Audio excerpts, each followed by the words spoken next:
Chapter 6. How terrible it will be for you that have such an easy life in Zion, and for you that feel safe in Samaria. You great leaders of this great nation Israel, you to whom the people go for help. Go and look at the city of Calneh. Then go on to the great city of Hamath, and on down to the Philistine city of Gath. Were they any better than the kingdoms of Judah and Israel? Was their territory larger than yours? You refuse to admit that a day of disaster is coming, but what you do only brings that day closer. How terrible it will be for you that stretch out on your luxurious couches, feasting on veal and lamb.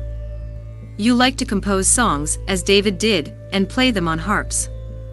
You drink wine by the bowlful and use the finest perfumes, but you do not mourn over the ruin of Israel. So you will be the first to go into exile. Your feasts and banquets will come to an end. The sovereign Lord Almighty has given this solemn warning: I hate the pride of the people of Israel, I despise their luxurious mansions. I will give their capital city and everything in it to the enemy. If there are 10 men left in a family, they will die.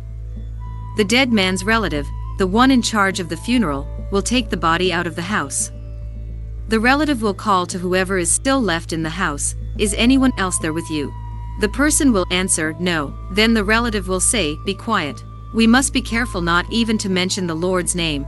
When the Lord gives the command, houses large and small will be smashed to pieces. Do horses gallop on rocks? Does anyone plow the sea with oxen? Yet you have turned justice into poison, and right into wrong.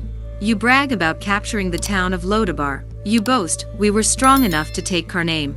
The Lord God Almighty himself says, "People of Israel, I am going to send a foreign army to occupy your country. It will oppress you from Hamath Pass in the north to the brook of the Arabah in the south.